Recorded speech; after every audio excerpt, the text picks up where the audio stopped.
Good morning, everybody. Welcome to the Friday morning West Coast Space Show program. I'm your host for the program, David Livingston. Thank you very much for tuning in. And we go to Europe in just a minute for the program. But first, a couple of real quick announcements. Um, the program coming up on Sunday features Isaac Arthur.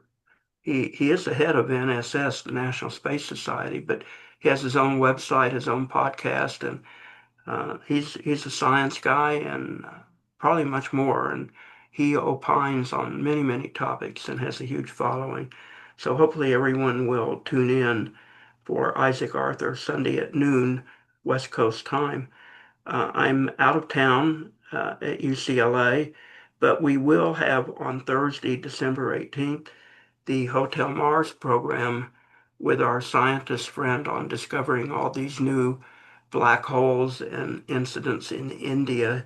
He canceled out at the last minute on Wednesday due to not understanding the time difference between India and New York City, but he is going to do the program on Thursday, the 18th at 12:30 p.m., and I will do it from my hotel room in Los Angeles.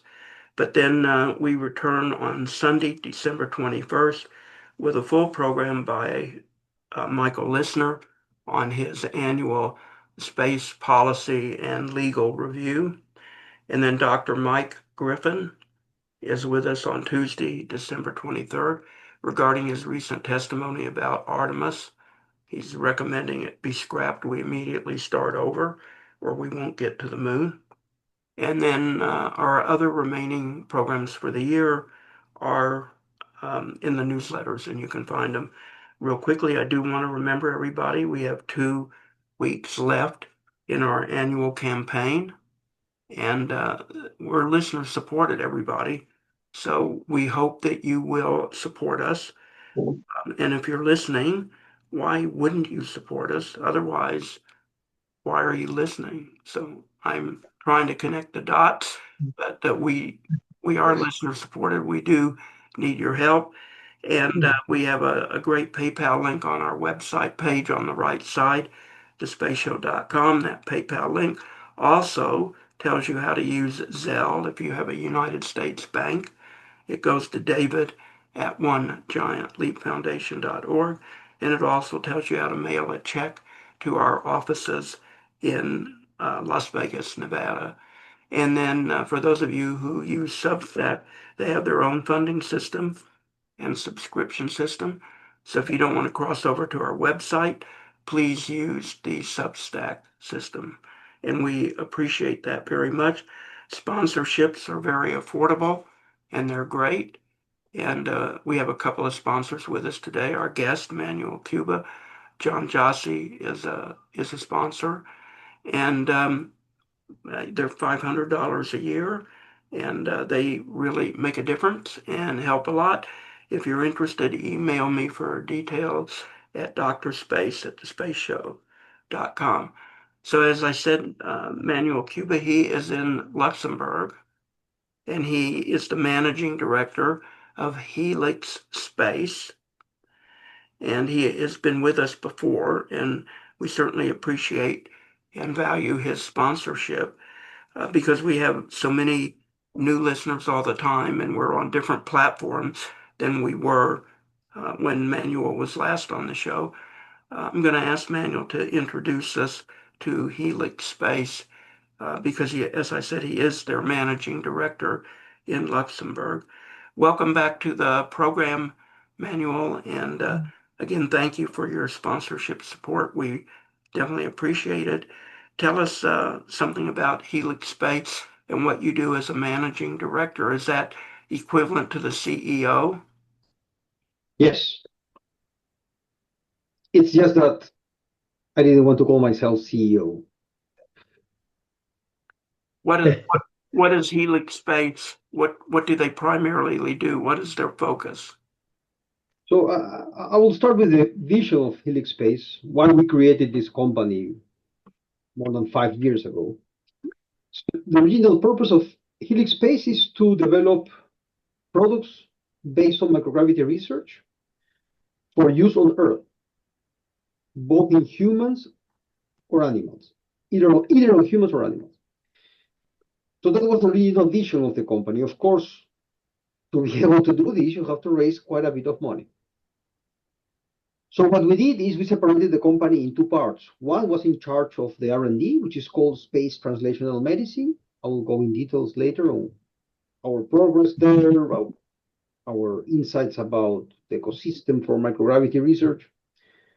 And the other part of the company was the one generating the money to feed the research. So when we started the company, we had an idea of the kind of services we could provide to the local market, to the European market, based on my experience in the European space sector. So we defined three services, which back then were called, if I remember well, funding, innovation, and cybersecurity, I think.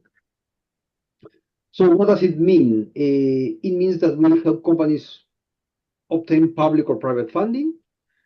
We help companies or incubators or accelerators here in Europe help their companies develop their products for either the space ecosystem or for the consumer market. And finally, assist them in improving their cybersecurity standard. So that was pretty much the value proposition of the company at the beginning. And it started quite well. I started working on May 1st, and I already had a customer. So that was pretty good. But in time, you have to adapt. No, you have to see where the market starts pulling you. What was the demand based on conversations, based on my network, people I met at events, and they will tell me, "Oh, hey, you can do this, you can do that." So now the situation in terms of the services that the company offers are, I would say, almost 90% focus on defense, including space, and the other 10% is around civil space. And it goes pretty much the same. We help companies obtain public and private funding. By public funding, I mean Luxembourg Space Agency, especially, or the European Space Agency. There are a lot of other funding programs in Europe, Horizon, European Union Space Agency, a bunch of others, but I don't specialize on those. If needed, I work with partners that are specialized on those kind of funding schemes, or I help companies obtain private funding, because I'm also a member of the Luxembourg Business Angel Network. So I have an insight on what kind of requirements business angels and venture capital firms here in Europe have towards this type of companies. So that's funding. Then there is the part of innovation where I pretty much work through incubators and accelerators. We can go into detail about this incubation or acceleration program in case your listeners are interested, but they are mostly focused on defense. That's pretty much, as I said before, the majority of our efforts. And finally, there is something called the European Defense Fund. It's a funding scheme under the European Union. It has different venues, but one of the major programs is the EDF tenders, almost at the end of every year, the final quarter of every year. And what we do is we help companies that have won this kind of contracts. We help them. We help them with the deliverables and commitments that they have contractually towards the European Defense Fund. Because usually what happens is that these companies win these contracts, they look into their operational team, and their operational team knows how to do the day-to-day business, but system engineering within the realms of aerospace and defense, they are not very familiar with it. So that's where I jump in and I help them with the initial part of the system engineering process, user needs, user requirements, system requirements. And I also help them with the business case or the stakeholder environment. Let's call it like that. So those are the free services that we provide at the moment. Before we continue, any questions from our participants? Um, I have one. We constantly, for the past couple of years, have read news articles in space news publications and from guests that the commercial space, the new sector commercial space, not the traditional big companies, is really booming. The launches are unbelievable. Their technology is great. They're inspiring. Any kind of adjective you might want to throw at the commercial space industry that is emerging and turning out some revenue, especially in a couple of chosen fields, is unbelievable. Is that a trend that you see from your European perspective? Is it is it the same with European private space activities or even government activities? Or do you see what's happening in the United States in the same light that I just mentioned? I'll start with Luxembourg, then I will jump to the European Space Agency. So in the case of Luxembourg, the Luxembourg Space Agency has a very strong focus on making or helping companies develop commercial business cases. So if I go with a proposal to the Luxembourg Space Agency to deploy a new constellation of satellites to provide a service, I don't know, let's say tracking airplanes like Aerion, ADSB. If I go to them and I say I want to deploy a constellation of space-based ADSB satellites, they will ask me for a business plan this big. So they will want to know if I did a proper customer assessment, if I have spoken with customers, what is the needs they have, what is the value proposition that they require, my go-to-market strategy, all those fun things that you have to put in a business plan. And they're quite good evaluating them to see if you are really telling the truth. They will want to see evidence that it will actually become a commercial activity. And what they will fund the research and development. So if you start at TRL, the technology readiness level 2, 3, 4, they will fund you until you reach 7, 8 TRL. After that, you have to generate your own revenue or obtain investment from a venture capital firm, from angel investors, or obtain a loan from a financial entity. You will have to fund the deployment of that constellation. So it's very commercially oriented. That's the Luxembourg Space Agency. The European Space Agency has a similar view. If I submit a proposal to the European Space Agency through one of their calls, even though I still have to go for the Luxembourg Space Agency, the European Space Agency will also need to see that there is a proper business plan, that I am able to co-fund the development with them. They will want to see that there is actually concrete actions to make the activity afterwards commercially viable. Manuel, Go ahead, Marshall.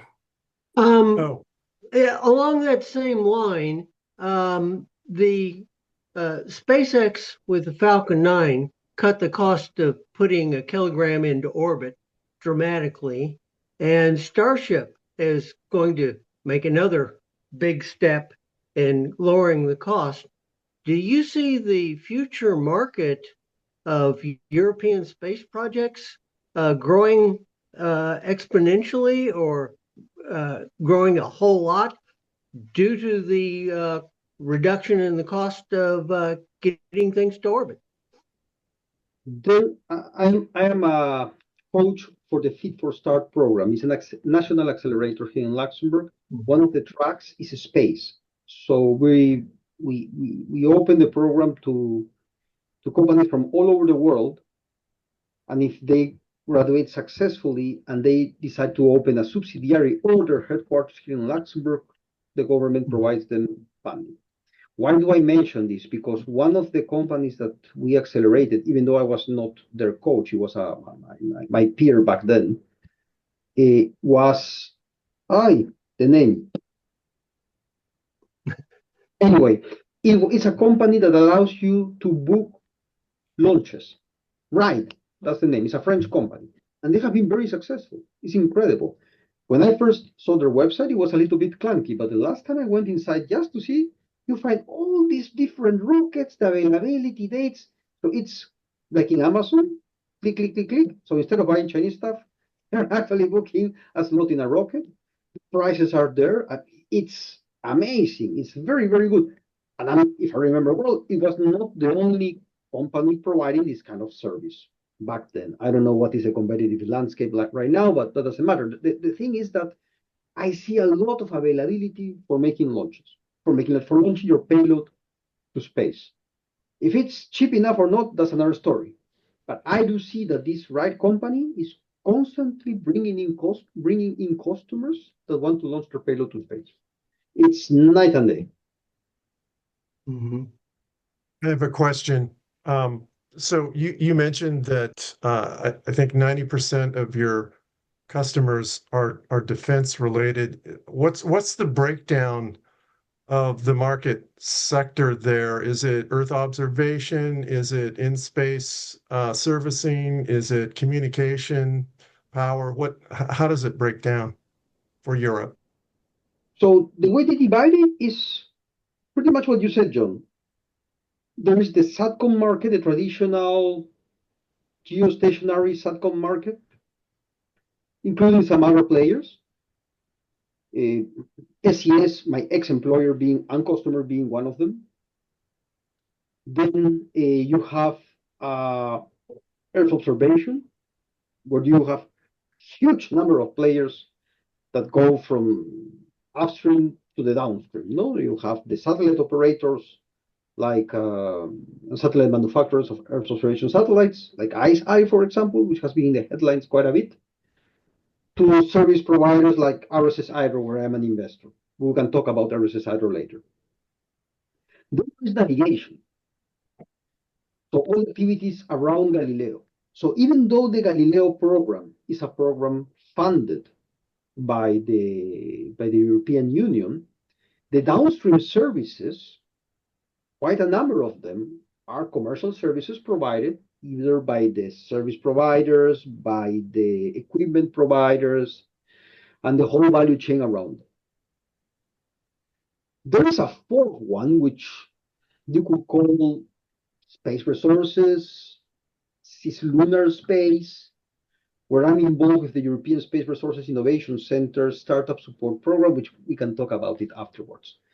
But that's one of the new venues of future growth that the European Space Agency is pushing for, and where Luxembourg is a key player. What about the weapons side of defense? Is Europe engaged in weaponization?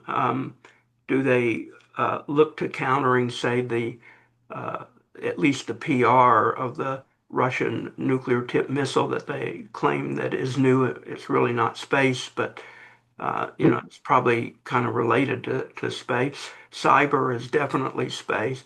Are you seeing a pickup in that in Europe and in your industry, your own industry? Do you engage with companies in defense, or do they keep their mouths shut about it?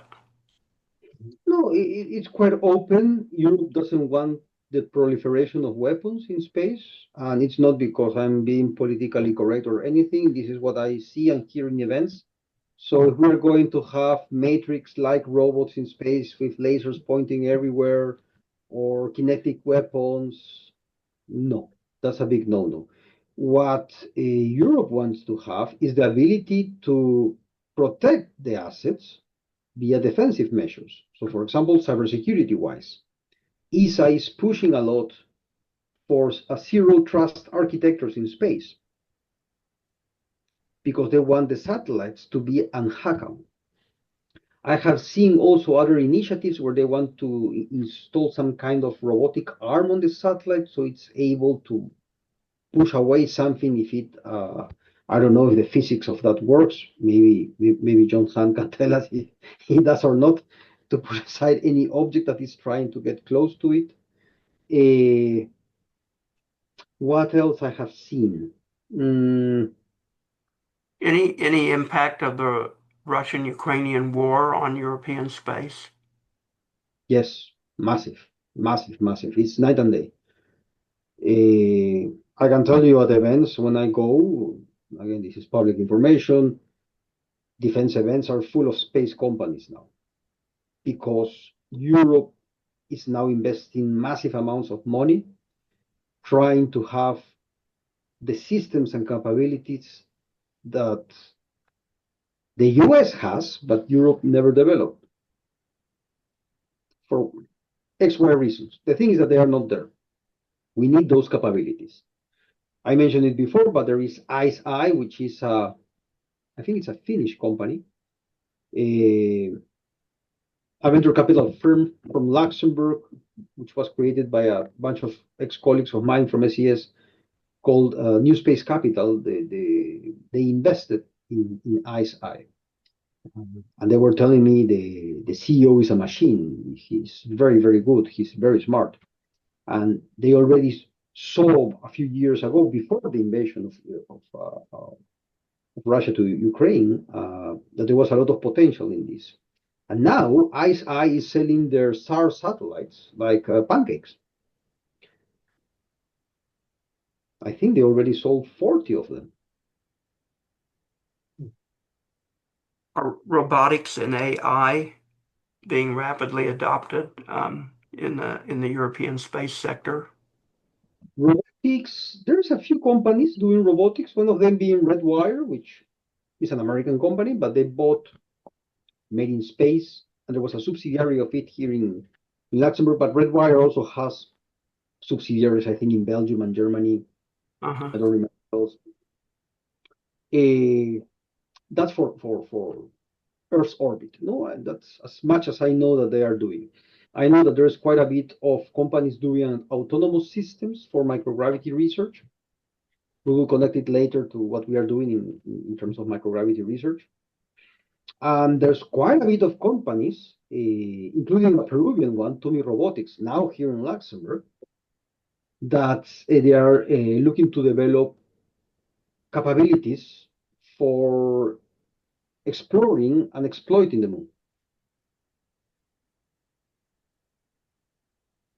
What a, um, the other thing I was thinking about is our efforts to go back to the moon involve the work of several European companies, Italy and elsewhere.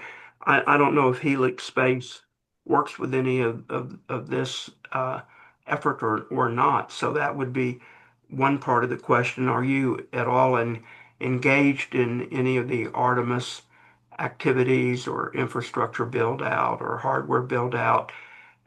And is any of this work uh, sort of a major space component for the European space industry? Or if, for example, there's a lot of criticism in the United States about Artemis and people saying that it won't take us to the moon, it's a flawed program, the gateway is not good, that this or that or the other. If it got canceled over here, would that be a big blow to the European space economy and sector? And I mean, we've canceled projects with you before, so we don't necessarily have a great track record, but this would probably compound that track record. But what are your thoughts on Artemis and some of the criticism that you probably hear about? So in the case of Helix Space, we are involved, let's say, kind of with Artemis, because we provide services to the European Space Resources Innovation Center Startup Support Program. So what the SRIC SSP does, they not only they do research or joint research with public research organizations and companies for exploring and exploiting resources in space, but they also have an incubator and an accelerator. I am involved in the incubator part. In the incubator part, they have different types of, they have one annual call, annual or biannual, I think it's annual call for startups. So anybody in the world can apply for this program. They don't need to have a company set up. And during this program, which is remote, we help them further develop their value proposition because it's very commercially oriented. Now you might say, but hey, there's nothing on the moon, just a few space probes and some broken rovers. So that's why in the SRIC SSP, what we do is we tell companies, hey, it's very nice that you want to build a robot for the moon, but it's going to be some time. And that's why I say that I'm kind of connected to Artemis, because I cannot help the company develop a business plan for something that we don't know is going to happen or not. So what we do is we tell them, okay, you have to do a business plan, a commercial case for a terrestrial application of the technology you want to develop on the moon. So you have to do a technology and product roadmap, an implementation roadmap, where you show, I'm going to develop this sensor and I will be able to sell it to terrestrial customers. And based on, once I manage to build a business, pay taxes, pay employees, how to manage a product, I can start the research process to evolve and take that capability, that knowledge to developing a similar system or a related system for the moon. Mhm. So that's why I said I'm related to Artemis. Please, Marshall. Marshall, go ahead. Yeah, there are lots of space launch systems. I think the European is Ariane, and then there's Rocket Lab, Blue Origin, SpaceX. What is the European view on a preference for which rockets they'd like to launch on, and how do they amortize is not the right word. How do they expect to pay for them with the varying costs between each? So it is true there was Ariane Space, which for a number of years was one of the biggest rocket launch service providers, but those days are gone. Ariane Space still makes launches with their Ariane 6. I think it's 11 or 12 launches per year, something very limited. The European Space Agency has realized a number of years ago, and also the ecosystem in Europe, that we cannot depend on Ariane Space, and we cannot depend on one or two providers on the far side of the world, either in Americas, either in Russia, either in China or India. So there were a number of companies or startups, let me correct myself on that, a number of startups that started the development process. Top of my head, there might be more. There is Rocket Factory Augsburg. There is ISAR Aerospace.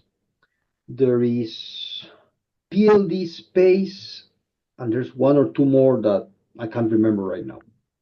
And ESA has given them contracts to develop the rockets. And now they are in the process of finalizing them. I think ISAR or RFA tried a launch but didn't go well. So we'll see. One or two of these will survive, natural forces of the market. And based on that, we might have European-based providers that allow us to have access to space without depending on other parties, being them allies or adversaries. Even though I think we will never again launch in a Russian system, or for at least a very, very long time.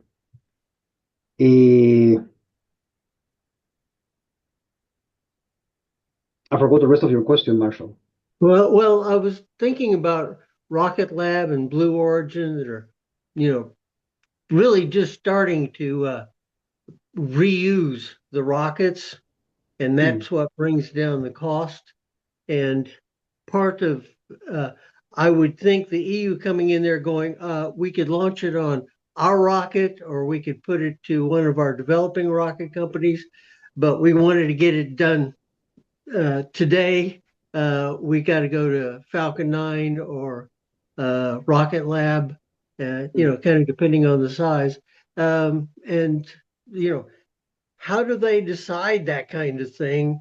And get it written into the project so that you get to where you can actually launch something. So in the case of private actors, they just go out there and see what is available and that matches their their requirements. If I have a bunch of satellites that I need to have on date X, and the only provider is Rocket Labs, they will pay the price. Mhm. In the case of public procurement, it's an open tender. So SpaceX has been winning a number of contracts from the European Space Agency. It is true that there are certain, how can I call it, politicians or political actors that would like to see that those launches are made by Arianespace. Mhm. But yeah, that's a wish. It's not a reality. So yeah, because if you go to Arianespace and it's going to charge you 30% more and it's going to be a year later than SpaceX, sorry, but no. So there are certain cases where companies or governments use Arianespace when it's about sensitive payloads, or it's because it matches their development program. So yeah, it's an open competition at the end of the day. Mhm. It will get very heated, I must say.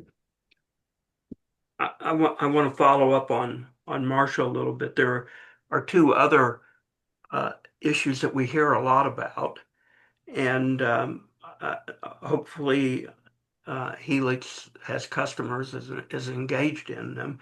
So one of them is we're constantly getting reports of new spaceports wanting to be developed in different European countries. And most of what I read is sort of the Scandinavian and northern areas for spaceports, which kind of surprised me given location and weather. So I'm wondering if there's any commercial serious activity around that and if Helix is in it. But the other one is we've got 4 or 5 private space stations that are vying to replace the ISS. And when the ISS goes, the partners in that great partnership go. Um, are Europeans playing a role with any of the private space stations? Are they planning on any European companies being partners? Are you seeing any commercial interest, financial, economic interest, or trends or activities toward getting on board with a private space station? I forgot the first part of your question. Sorry, David. So I will start with the space station side of things.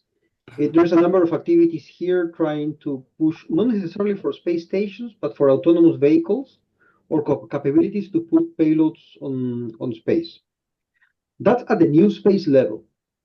At the big aerospace companies like Airbus, for example, I I'm not sure, but I think that they are partnering with some of the American. Voyager.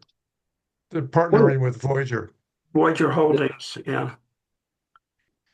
so that's the way they are doing it.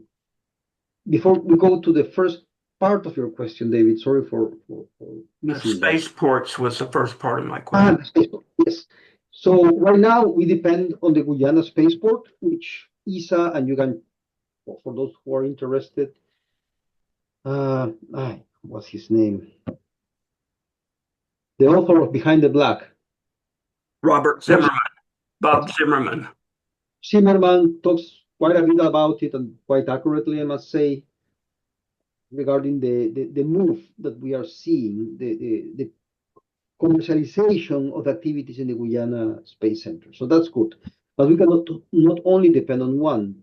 They are trying to push for other ones.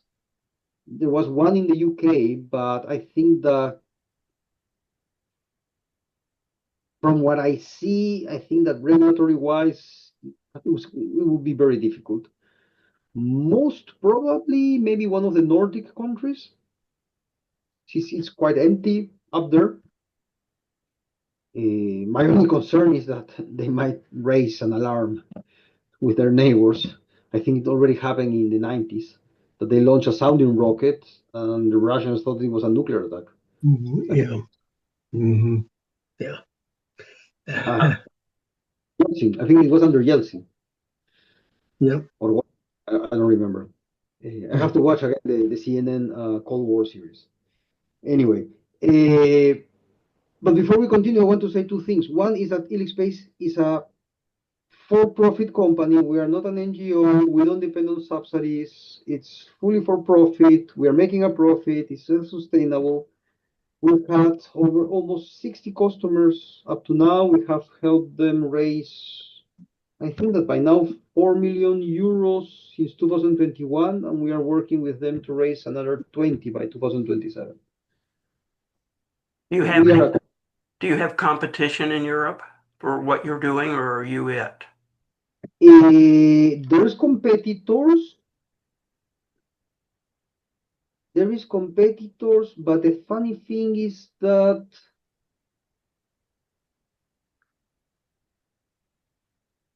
how can I put it? I will use an example, okay? In the case of accelerators and incubators in Europe, I am not the only mentor or coach in these programs. There's 5, 10, 15 of them. And it's the beneficiary who chooses with whom they want to work with. So they go to the LinkedIn account and it's like a marketplace. And they say, oh, this guy has experience in SATCOM. Oh, this guy has experience in propulsion systems. So they choose. So you can say that I have competitors in that sense. That's regarding incubators and accelerators. In the case of funding here in Luxembourg, my biggest competitors are companies that already have the capabilities to do this. So companies that know how to get a public funding from Luxembourg Space Agency or European Space Agency. In those cases, they don't need my services. But others don't have that expertise. I did it for over 12 years in SES for quite a bit of money. I've been doing it now on top by a number of years here in Helix Space. So unless it's somebody who is already working in the company, the expertise doesn't exist out there. In the case of cybersecurity services, there's a lot of competitors, like grains of sand on the beach. But the thing is that what I do is I take the requirements from the European Defense Fund and combine it with the cybersecurity knowledge I have. And that's quite unique because you can have expertise in cybersecurity in an operational environment, but not necessarily under defense or under a European defense funding scheme. I have a Go ahead, John.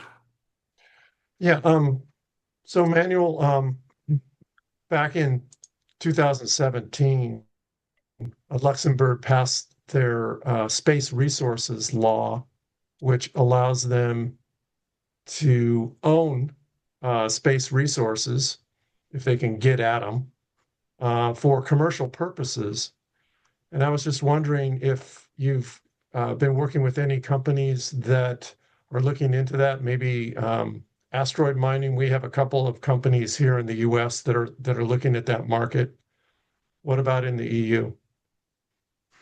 So in the case of Helix Space, because of the European Space Resources Innovation Center, we work with a number of these companies who have applied for the startup support program because of Luxembourg having this national law, which has been quite good for us. There's a lot of interest every time that ESRIC makes one of these calls. Some of the companies I have been working with, well, I already mentioned Tumi Robotics, which I'm very proud of because they are Peruvian. I'm Peruvian, born and bred there. Now I'm Luxembourgish, but I grew up in Peru.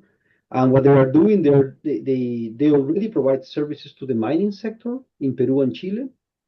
So they build robotic systems, either snake-like kind of vehicles to move themselves in bodies of water, or rovers, for example.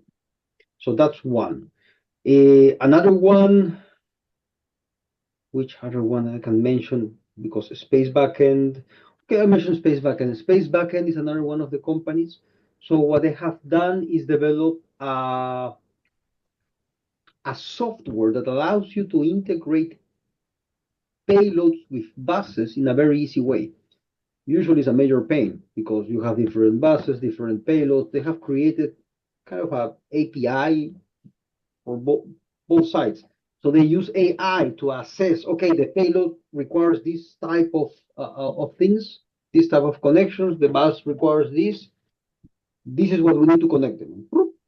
So it eases the process of, for example, if you are iSpace, which is also in Luxembourg, if I want to integrate payloads from 15 different customers that want to ride one of my missions to the moon, I can do it quite easily instead of spending months programming the integration between that customized payload with my rover. Well, I mentioned iSpace, but they were not part of the startup support program. Then who else? There's Polymax Space. We just graduated this from the startup support program phase 1. They are now in the phase 2, and they're a provider of services for the terrestrial market. They provide. It's a Turkish company. Well, the origin is a Turkish-German company, and now they have created a spin-off called Polymax Space. And what they have done, what they want to do is use that expertise for moving material to space. And they have a technology which is quite awesome, actually, that doesn't require any friction between parts to move massive amounts of material. So let's say that you have an excavation site on the moon. They just dump the material in their device, and the device just moves it. Easy. We have to see the demos if it actually works. It looks as if it will. To other site where they can do the processing, for example. Is it a mass driver or electromagnetic? What's the No. physical mechanism that moves the material? The device that you use for removing the cork from a bottle, how is it called? A corkscrew? Right? Yeah, it's a corkscrew kind of system that moves like this inside a tube. Oh, it's mechanical then. Okay, I got you. Yeah. More or less. Manuel, we Interesting. talk quite a bit about the U.S. National Lab on the space station, pharmaceutical development, medical device development, things like that are going on in space, which are pretty active. And I know in our correspondence, you've talked about space translational medicine vis-a-vis Helix Space. What do you mean by space translational medicine? And what can you tell us about it, both for Helix Space and what's going on in Europe space? Okay. Disclaimer, I am not a biologist. I'm an engineer. So take what I'm going to say. How do you say it? With a pinch of salt? Yeah, with a grain of Himalayan pink salt. Let's go There special. you are. My co-founder, aka also my wife, she's a PhD in systems biology. So she's the expert. She's the one that understands all of the technical things behind this. So I'm going to give my engineering point of view. So the idea that we had was not to develop pharmaceutical products. Our focus is preventive medicine. And have you guys seen a series called Fringe? Yes. Yeah, fringe. Yeah. Perfect. Okay. So we wanted to do something on the fringe side of science. I'm not talking about aluminum hat conspiracy theory. JFK was abducted by Martians, or Elvis is still alive. No, no, no, no. Based on science, but we wanted to go on something that will make us really passionate about. So, because of a number of experiences in our life, we saw that the current state of medicine cannot continue as it is. What do I mean by that? So if you see the graphs that and it's the same in the rest of the world now, if you see the graphs showing the costs of keeping our population healthy or alive, they keep skyrocketing. So there is something very wrong. Luxembourg is a huge issue. I know that in the US too, I think that 30% of the budget goes into healthcare. Yep. Yep. Something Yeah, like huge. Uh-huh. yeah, it keeps growing and keeps growing. So there is something completely off. We didn't have these systems in the past. Yeah, of course, we will die of horrible diseases, but it shouldn't be like that. So there has been a movement around the globe, including the US. There's quite a number of activities happening there towards preventive medicine. So what can we do during our lifetime to make sure that we are not going to get sick of X, Y, Z? So with my wife, we started exploring this, and we started to find little bits of pieces of information,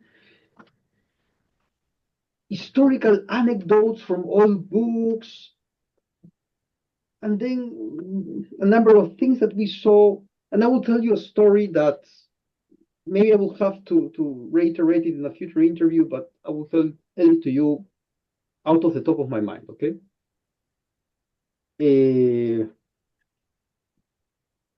So back in the late 70s or maybe early 80s, my father started to have heart problems. He had a quite stressful job. He was the general manager of an insurance company in Peru. And because of the insurance that he had, a, it was an Italian company, he went to the US. I think we went to Houston. No, I think Houston or Miami. I don't remember.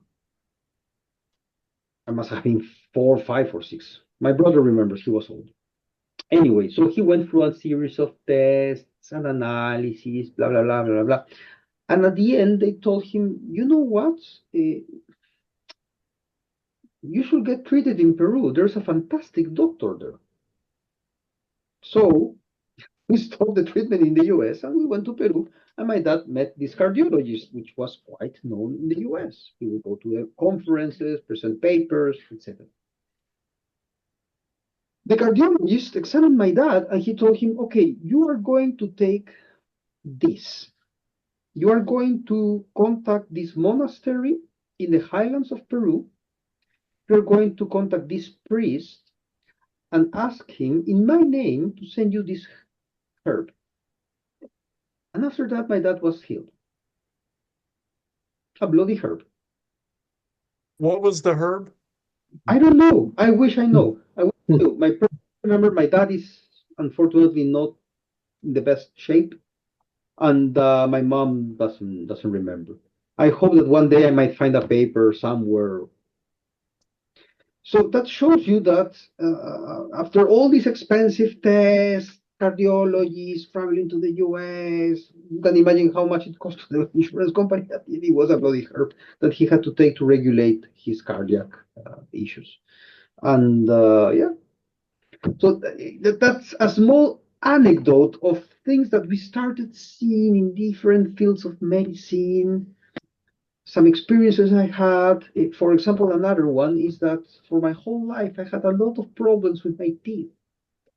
And then we found a fantastic book, it's from 100 years ago, where they will talk about teeth and how horrible it was that the teeth in the developed world was becoming a huge issue. If you think about it, evolutionarily speaking, it doesn't make any sense that your teeth rot like George Washington. Yeah. Yeah, think about it. If your teeth will rot that easily, then you shouldn't be alive. Yep. So what is happening there? If you go to a dentist, and I've been to a lot of dentists, they tell you genetics. That's how it is. You don't brush your teeth. Well, there are ways to combat that bloody thing, and I'm not having problems with my teeth anymore. How can I make it a product? That's the tricky part. And before you ask me, no, I am not doing ancient Inca rituals. I am not sacrificing rodents under the moon or anything like that. I'm talking about stuff based on science. Sorry for the Peruvian humor. Actually, one of the techniques used by shamans in Peru is to pass the egg. So they put you on a bed, and they take an egg, and they do certain incantations, and then they open the egg, and the egg comes black. So the egg absorbs the bad energies out of your body. Wow. Anyway, I but need to understand the science behind that. I don't know what is happening there. That's too fringy for my liking. Anyway, so as I said, my wife started reviewing papers and papers, and we were reviewing documents. So we realized that there were certain things that could be treated via preventive medicine. One of them being osteoarthritis. Have you heard of osteoarthritis? Osteoarthritis. Yes. Yes. Horrible. Keeps increasing, the number skyrockets. We have a theory of why it is, and we think that it can be cured with preventive medicine. The approach that everybody is taking is fixing the problem after the problem comes. Yes. Our interpretation, my interpretation as an engineer, if a machine breaks badly, you are not going to fix it. It's like a car it's like I'll bond this car after 1,000,000 miles. At some point, that engine will break down, and you will not be able to fix it. That's an epic episode, by the way. So our take is that, hey, instead of waiting for that to happen to you, let's try to address it way before. And for that, we wanted to do a series of experiments in space. I'm going to try to be nice now, because otherwise I don't want to start ranting about it. And it's going to be in YouTube afterwards. So we did an assessment of the existing capabilities that there are in the International Space Station. The main one that we needed was the rodent facility that the Japanese Space Agency has or used to have. I don't want to spread misinformation here, because I don't remember well right now, and I don't want to open the document and start seeing what is the status. But if I remember well, accessing that facility was not that easy. The alternative, until that facility is available again in the future, if at all, was to do something on a, how is it called? Organ on a chip, which is basically a microprocessor that simulates the way that that organ works. Give me a second. I'm going to drink some water. Oops. I think we lost him for a minute. Manuel, are you still there? Yes, I'm sorry. No, Okay. I just wanted to drink. Yeah. To stop. So, There we go. and what I was talking about. Yeah. So the capabilities in microgravity. So then what we did, we started assessing the different service providers that existed out there in Europe, and we started contacting them. And the results of those conversations were that these were not, I don't know what they are, but I did not have a good experience interacting with them. I will not say names. The providers are out there. And up to now, none of these microgravity service providers have contacted us for our service. Only one for assisting an event. So when we saw that the service providers were not really engaging with us, even though we showed money, no? You show money and people don't come, there's something very often. So we said, you know what, stop this. We're not going to continue with this. Doesn't make any sense to chase for providers. Marshall, you have been in IT. You were a software programmer, if I remember well. Yeah. I was in Hewlett Packard. In Hewlett Packard, yeah, customers came to us, but we also will go after our customers, no? So I grew up with that mentality that if somebody wants something, you should try to offer it to them. So because we didn't see this interest in providing us services, at least on this side of the world, we decided, okay, we are not going to continue this until we see that there is a serious commercial interest in developing these capabilities. And it has been a few years since then, and up to now, I can tell you, nobody has contacted us. It's a pity. In the US, there's a major provider. It's called Space Tango. And they have been working with some of the companies that you have been interviewing, David, or organizations or research organizations, I think.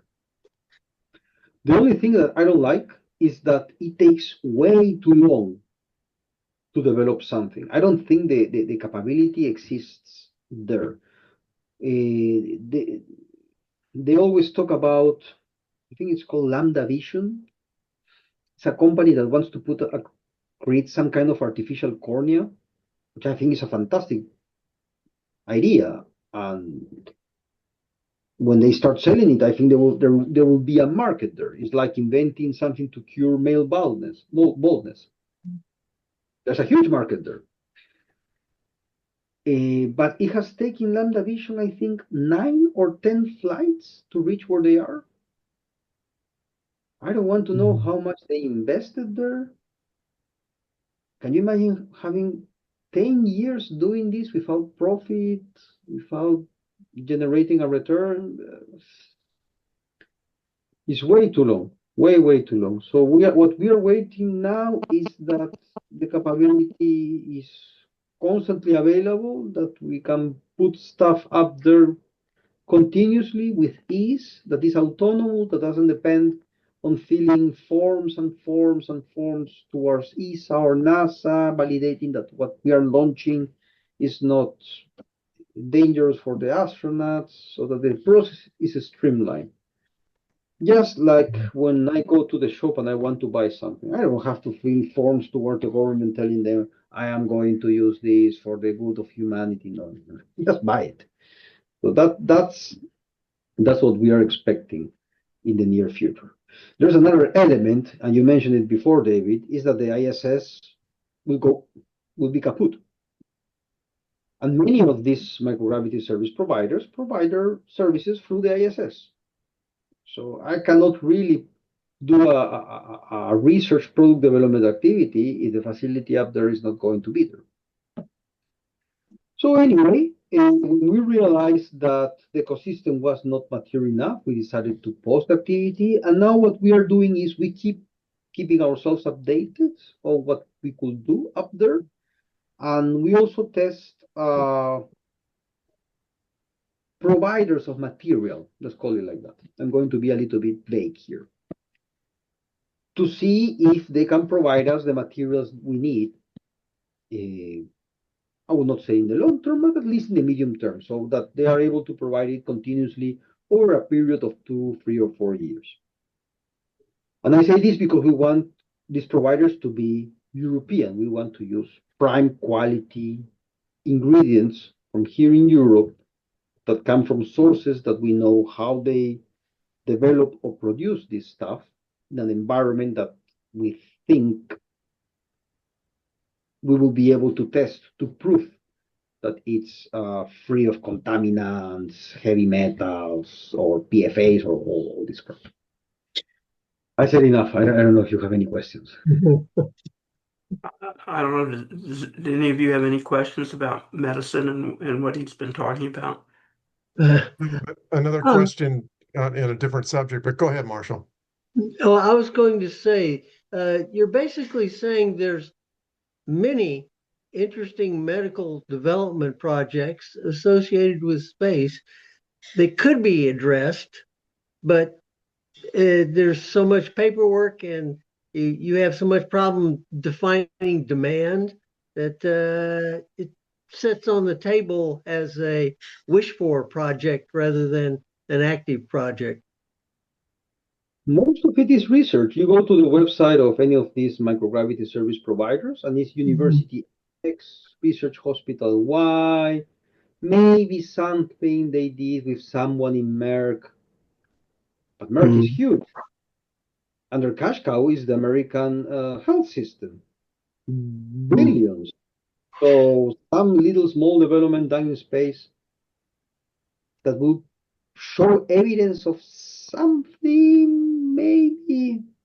If you write in Gemini or whichever of these AI tools you ask us, any of the microgravity experiments produce a product for medical purposes here on Earth? And it will say no. And it will give you an example of some of the or some things that could be and they were related, or it was something done in Earth that was further tested in space and validated something that maybe in the future will help the development on Earth, but nothing really concrete. Mhm. For me, the best product, as I mentioned before, curing male baldness and developing it in space and producing this molecule or whatever it is, and then sending it on Earth. Boom. I'm a Yeah. billionaire. I think I read Kim Stanley Robinson's Mars novels way too many times when they develop immortality in Mars. Hey, Manuel, I saw on your website that you help your customers with their business plans with a tool by a company called Strategizer, and they have a tool called a value proposition canvas. And I was just wondering if you could maybe take us through how you're using that tool to help your customers. It sounds like a fascinating process. It's awesome. So how did we stumble with Strategizer? So to access funding of the European Space Agency, you have to have a business plan, which you have to present as part of the proposal process. It's one of the main 5 or 6 documents you have to prepare. In the past, the European Space Agency will use a pretty standard business plan template.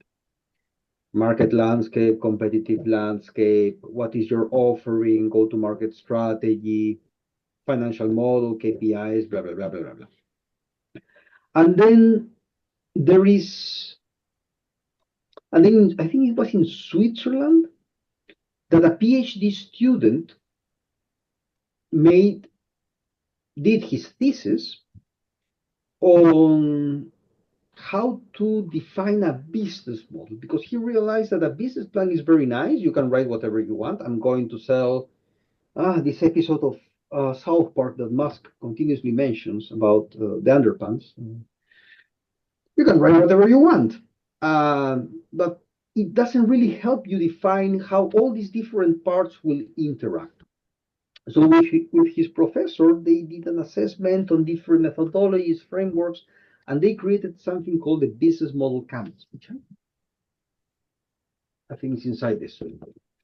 Anyway, within the business model canvas, what it does, it puts in a easy framework in one block the different elements that allow you to develop a product that will actually sell into the market. So, for example, what is your value proposition? So, what you are offering to the customer? How is that connected with the go-to-market strategy? How is that? And all of this in a piece of paper that you print and you just post. So it's very easy to use it when exchanging ideas with people. One of those blocks is the value proposition. So the value proposition is based on the conversations, and it's funny because it then connects to the whole system engineering process, where you start with the user needs, and you have different stakeholders. So in the value proposition design exercise, you start identifying the different stakeholders involved, which can be the end user, it could be the procurement manager, it could be the vice president of procurement, it can be the CEO, it can be whoever is involved in the process, and they have different needs and interests. I will give a crappy example with AI. I read in the news in Slashdot, for example, that there's plenty of companies that they are deploying AI to do vibe coding and replacing software programmers. The software programmers are not very happy about it because they feel that maybe they will replace them. But the CFO is very happy about it because he doesn't have to pay the salary.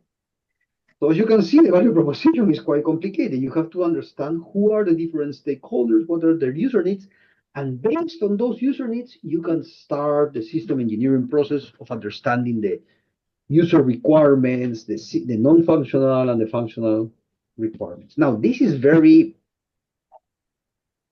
it's a very engineering way of doing things. No, this is not Steve Wozniak soldering chips on the garage with Jobs and the other misfits. They just connected whatever Wozniak had designed on his free time, even though he was trained by his dad. So maybe there was some logic on his process. But the thing is that in space, you pretty much have to follow this methodology. So what the European Space Agency did, they took the strategizer business model, which is an open source model, and they brought it into their tenders. So when you apply for when you apply to a tender of the European Space Agency, you have to use the business model structure in your business plan.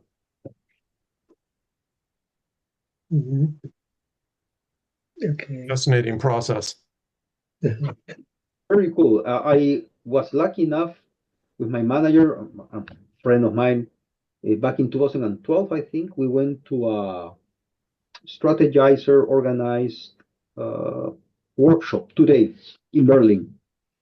And one of the best events, it really helped that the food was amazing. The event was not cheap, but the food was really, really good. Plus, we managed to go to a very nice Peruvian restaurant close by called Ceviche.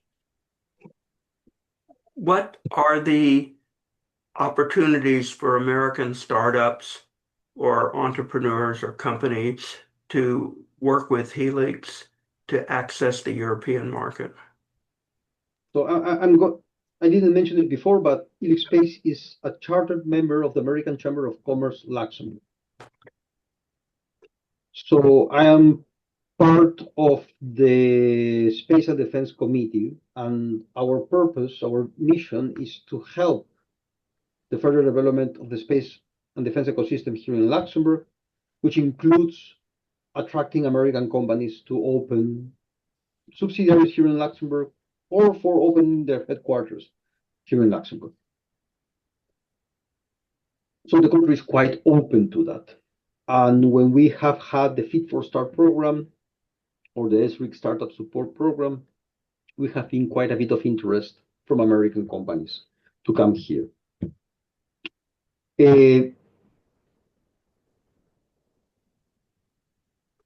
So if you're an American, for example, that are developing certain technologies for space resources, you might find that some of the expertise maybe is not available in the US, but it does exist in Europe. So you want to set up shop in Europe, not to only access that expertise or resources, but also to access the funding. So what they can do is they can open a subsidiary here, is relatively quick, and you will need to have somebody here with the business permit. It's not like I go right now and open online LLC in Delaware. It's not like that. You need to have substance in the country to be able to open the company. So, for example, there is a subsidiary of Lunar Outpost here in Luxembourg, and they were part of the SRIC Startup Support Program. And they have their offices in the US, but they have the subsidiary here in Luxembourg. And last time I checked, I think there were 15 or 20 people. And they are developing certain technologies that can be developed with funding here. Your company, you set up shop, and then you will be able to access funding from the Luxembourg Space Agency. What I always recommend is that if you're in Luxembourg, you can access Lux Impulse, which is a national funding program. It is managed at the end by European Space Agency. It follows the same tender process as the European Space Agency, but the difference is that Lux Impulse is for Luxembourgish companies or subsidiaries based here in Luxembourg. And it's an amazing program because you can just apply for it. It's always open. There is budget for it. So you can immediately start as soon as you have set up shop with the bidding process. Now, that's in the case that you set up shop here. There's The other two options I mentioned before, there is the incubator for space resources. So you don't need to have a company. You can be a bunch of recent graduates in the US who have an idea. You can apply for this program, and we help you fine tune your idea so it's commercially viable. If you graduate successfully, then you can come here to Luxembourg. You can set up shop at Technoport, which is an incubator in the south of the country, which is next to ESRIC and is next to the future technical space campus that Luxembourg is building. You will be able to access nice offices. You will be connected to the research capabilities of ESRIC, and you can work in developing your technical capabilities with funding from Luxembourg. You can also access some other programs, but my recommendation is always go for Luxembourg. In the case of TUMI Robotics, for example, they have successfully almost completed the Startup Support Program Phase 2. So they applied for the Fit for Start Accelerator, and now they're going to be part of this accelerator for the next 6 months. Since they have already set up shop in Luxembourg, they will receive 50K in funding if they graduate successfully. Most of the companies usually do because they are committed to follow the program. It's a very demanding program. And after graduation and after receiving this first 50K, they have to reach a series of milestones, which include getting private funding from angels or venture capital firms, bringing people in, showing that they have invested the 50K locally in doing the research and development program. They can access up to another 100K more. And of course, all of this is complemented with the investment community that exists in Luxembourg. No, there's other accelerators that can further help them with higher levels in their TRL, or there's venture capital firms depending on where they stand. If they're pre-seed, seed, Series A, well, Series A is rare, but usually it's seed. So there's quite a bit of offering to help an American company set up shop here and further develop their capabilities.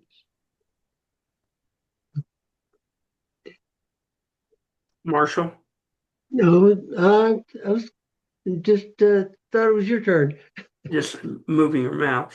What's the interest level, the commercial potential across the European commercial platform, maybe also your company for human space flight, space settlement, going to live on Mars, or building hotels in space? We just got a PR note, whether you take it for what you believe in it, the company says they're going to initiate their orbital hotel in 2027. You take that one with a grain of pink Himalayan salt too. But is there an interest? Is there a commercial value to any of this across the European space arena? The main interest right now is what ESA calls boots on the moon. So we want to be on the moon. We want to return there. We know that we have to do it with our counterparts on the other side of the Atlantic. We don't have the capabilities to go by ourselves. We don't have the expertise to put people on the surface of the moon. That's the main interest. Mars is seen as a thing in the far future. There is interest, obviously, because you have recurrent interviews being done to Musk. I haven't heard of Wine Shotwell in quite a bit of time. Maybe she's too busy doing all the stuff.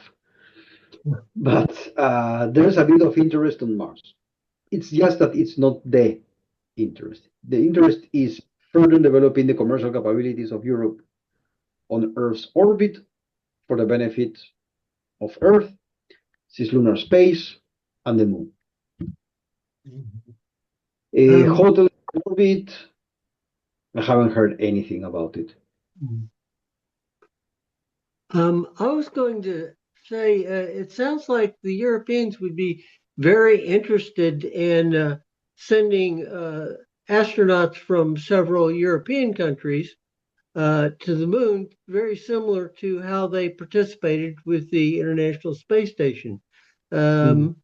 And one of the questions that comes up there is that was done with a whole lot of diplomatic negotiations between not only the European Union, but also the individual countries and the US NASA.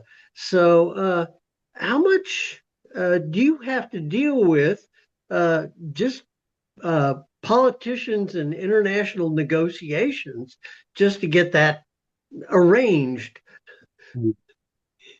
So there's an astronaut program here managed by ESA, and they do call for astronauts. And in the recent call, there was a Belgian Luxembourgish astronaut. There was also a classmate of mine, actually. She's from Australia, but I think it's because of her dual passport via Canada. I don't remember well. Anyway, the process exists. Okay. It's a meritocratic process. They choose who they think fits the requirements best. Because you have different. So the way it works is that the experts in ESA get together and say, okay, what is it that we want to do? Okay, this is what we want to do. What is the expertise available out there? Okay, let's see what we receive. Okay, based on that, can we actually do what we wanted to do? Yes, no. Okay, then maybe we get rid of this and we just stay with this because there's actually people related to that. So that's the process of choosing. Now, who gets to get launched first or not? I'm afraid that depends on what the US can provide us.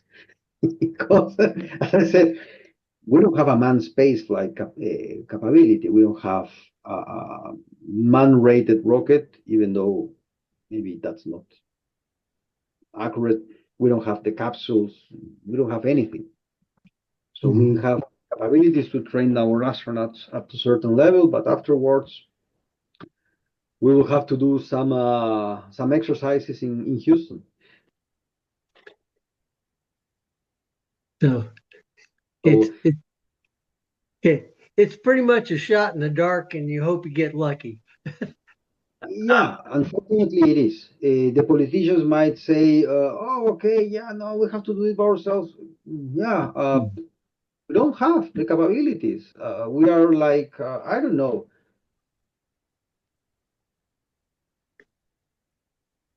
We're in the situation that we are like the same situation where China was before the Russians started helping them with their month. We don't have the expertise. If we start investing right now, it might be in 10, 15 years. But right now, the priority is a different one. It's defense. We have to rearm. Manuel, if you don't want to answer this, don't answer it. But does Helix Space, does Europe, in a broad generalization, I know this is a broad generalization, care about beating China to the moon? China to the moon. Yeah, like that's all we hear here. Artemis has to beat China to the moon. We have to get there before China for this political reason, this national security reason. It's a big, big issue in America. The documents are public now, so I have no issues talking about this. NATO sees China as an adversary. Period. It's in the documents of NATO. Right. And these documents have been signed and approved by all the members, which are most of the countries in the European Union, including Luxembourg. So, having said that, if we are going to be first or not, we are not actors in that play. It breaks my heart because I think we should, but there's nothing we can do.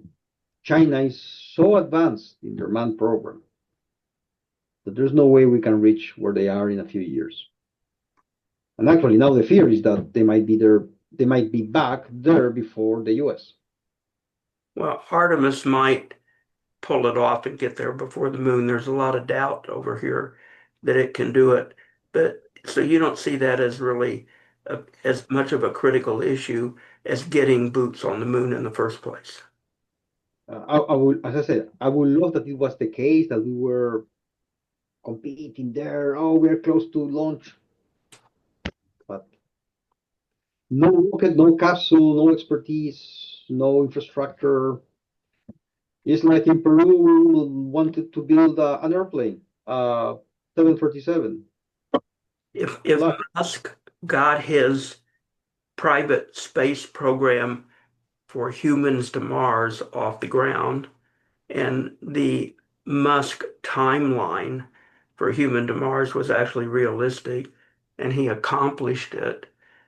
Uh, how would humans on Mars with SpaceX impact European space and Helix Space, if at all? I know In the there's case a of lot of ifs there, but I really doubt it because those first trips are going to be, well,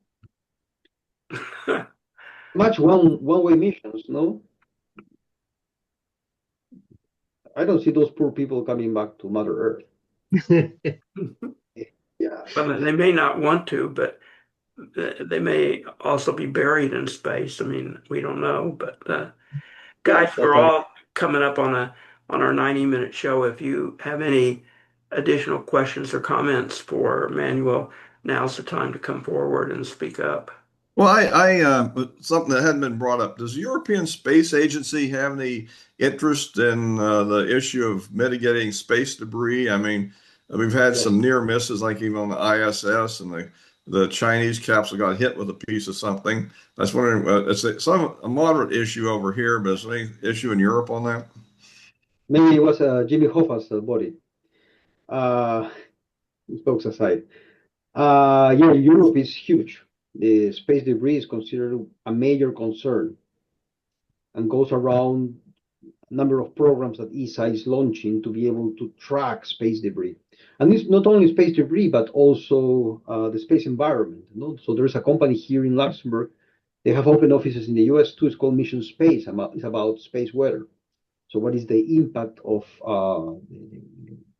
the emissions of the sun and cosmic rays on our Mhm. infrastructure in space? So it is a major concern that we might render some of our capabilities unusable because of this. Mhm. There was the second part of David's question to Mars. So yeah, if Musk manages to do something sustainable in Mars without controversy, I think that ESA will be very interested in being part of it. It's undeniable. Do you make money in it? Do you see a commercial No. opportunity in it, or an interest in science and humanity It, kind of interest?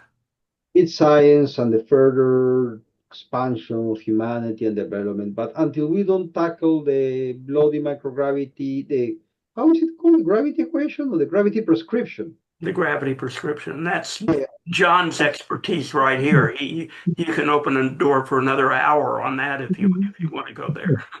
Don't oh, get me started. yeah, let's do that at some point another show because without the gravity prescription, without the impact of radiation, having an environment that it can survive or let you survive for long periods of time floating in darkness, because that's what space really is. You float in darkness. It's not Star Trek with the little stars going for the promenade. No, you're floating there in the middle of nowhere, and that you keep yourself psychologically sane. It's like being in a nuclear submarine, no? For Um, life. Yeah. if nobody else wants to jump in, is there any chance that you might seek some R&R from all of this stuff and the escape from the European Union and come down to Las Vegas for an extended weekend? Not in not in the next not in the next months, but I can say that we're slowly expanding our activities to the US. So of course we are sponsors of the space show. We now became chartered members of American Chamber of Commerce, so we have started attending those events. I also contacted the Sul Ross University, so I will also help them with their program with the With business Tom plan Matula, yeah. Uh-huh. with CUBA. I already had a meeting with them, and in the case, so I'm starting to slowly expand my network, and there is a good chance that I might go to the US next year for one of the events. If it's obviously close to Las Vegas, I will let you know, David. None of them are close. Harvard has a good business space program, and so does the University of Alabama in Huntsville. So if you're interested in expanding to those areas, let me know and I'll introduce you to the people. But Oh, they have good leadership. Let me put it that way. Whether their programs are great or not, that's for somebody else to decide. But like Matula, they have people who know what they're doing and they know commercial space, and they are good individual and probably academic leaders, which is different always than business leaders. wonderful. So one of the options I have is attending the Space Symposium because there is a trade mission from Luxembourg going to the Space Symposium. I think it's in Colorado. Uh-huh. The other one is a Space Resources Roundtable. I think it's also in Colorado. And What about yeah, ISDC in Washington, D.C.? Are you going to make that? That's the first part of June. that's another good one. I hadn't thought about that because maybe I can go there as part of the American Chamber of Commerce delegation. Well, I will miss that one because they planned it over my 80th birthday. So I'm choosing to uh, spend my 80th birthday with my kids and family doing something here in Vegas rather than a space deal. But right before the ISDC in Washington, D.C., which will be heavily political, so you might be interested, it might be a place where deals can be made, is the AIAA Ascend meeting, and that's in mid-May of next year. And Okay. all of Congress and their staffers will be showing up there at different times. This will be a huge opportunity for connections, and I think it'll be on the policy and business side. I'm hoping I can go. It's not that cheap to travel to Washington, D.C. and book the hotels and do all that kind of stuff. And but I'd like to go to that, and then I can be back for my birthday. So, uh, a pox on ISDC for planning this on my birthday. That's all I can say. No, that's So good to know you might because want to, yeah, you can contact me for introductions or anything if you're interested in either one of those. thanks, David. Which reminds me, I didn't speak about RSS Hydro, which is a commercial space company. They do Uh-huh. float. They're expanding in the US. We now, and I say we because I'm part of the company, we have quite a bit of activities now. But maybe that's a specific program we do with their founder, Guy Schumann, on another occasion. Say the name of the company again. RSS Hydro. I'm going to write it here. Again, it's a company, it's a commercial company, and has been doubling revenue for the last three Okay, years, it's in the chat room, everybody. Got it. doing quite well. When I say doubling revenue, I don't mean from €1,000 to €1,000.